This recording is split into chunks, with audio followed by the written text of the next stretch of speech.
নমস্কার বন্ধুরা, আমি মানস বিশ্বাস দ্য বং ইন্সপিরেশন ইউটিউব চ্যানেলে তোমাদের সবাইকে স্বাগত জানাই।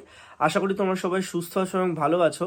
তা উত্তরবঙ্গে ভয়াবহ বন্যার কবলে পড়ার পর তোমরা অনেকেই জিজ্ঞাসা করছিলে দাদা ডব্লিউপি এসআই যে পরীক্ষাটা সেটা 12ই অক্টোবর কি পোস্টপোন হতে পারে কি না হতে পারে।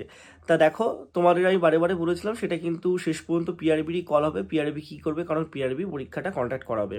তা আজকে কিছু ভাই তোমাদের কিন্তু পিআরবির অফিসে গেছিলো, সেখানে অনেক কিছু সম্পর্কে তারা মানে জানতে পেরেছে। প্রথম কথা হচ্ছে তারা জানতে চেয়েছিল যে 12ই অক্টোবরে পরীক্ষা হবে কি না, এবং তোমরা অনেকেই জানো যে কাজ সংক্রান্ত কারণে অনেকের কিন্তু মানে ডব্লিউবিএসআই এর ফর্মটা রিজেক্ট হয়েছে।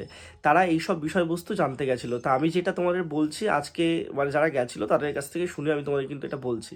তা তোমাদের 12ই অক্টোবরের যে পরীক্ষাটা সেটা 12ই অক্টোবরে হচ্ছে। তোমাদের পরীক্ষাটা কিন্তু একদমই পিছোচ্ছে না, ঠিক আছে? আর তোমাদের কিন্তু অনেকের ফর্ম রিজেক্ট হয়েছে। যাদের ভ্যালিড কারণে রিজেক্ট হয়েছে তারা কিন্তু কোনোভাবেই আর মানে ফর্ম কারেকশন করতে পারবে না। পরীক্ষাটা তাদের অ্যাডমিট কার্ড যারা বেরোয়নি হয়নি, ঠিক আছে? এবার কাজ সংক্রান্ত ব্যাপারে কী হবে সেটা মেল করতে বলা হয়েছে। মেল করার পরে সেটা কী হবে সেটাও পিআরবির কল, সেটা কিন্তু বলা যাচ্ছে না। কিন্তু তোমাদের সব থেকে বেশি যে কথাটা তোমরা বলছিলে যে তোমাদের পরীক্ষাটা 12ই অক্টোবর হবে কি না, তা অবশ্যই 12ই অক্টোবর হবে। একটা কথা বলি, তোমাদের যদি পরীক্ষা হয় 12ই অক্টোবর তাহলে কিন্তু পিআরবি কোনো নোটিফিকেশন দেবে বা নোটিশ দেবে না যে হ্যাঁ পরীক্ষা হচ্ছে। তারা কিন্তু পরীক্ষাটা কন্ট্যাক্ট করিয়ে নেবে। তা যারা ওই অপেক্ষায় আছো যে কবে নোটিশ বেরোবে, পরীক্ষা হবে কি হবে না, সেটা কিন্তু করো না, কারণ তোমার অ্যাডমিট কার্ড কিন্তু বেরিয়ে গেছে। সবাই সুস্থ থেকো, ভালো থেকো, অবশ্যই চ্যানেলটির সাথে যুক্ত থেকো। তোমাদের আমি লাস্ট মিনিট কিছু সাজেশন কিন্তু আমার চ্যানেলে দেবো, চ্যানেলের সাথে যুক্ত থাকবে। আর তোমাদের যদি কোনো কোয়ারিজ লাগে নিচে কমেন্ট বক্সে জানাবে। ধন্যবাদ।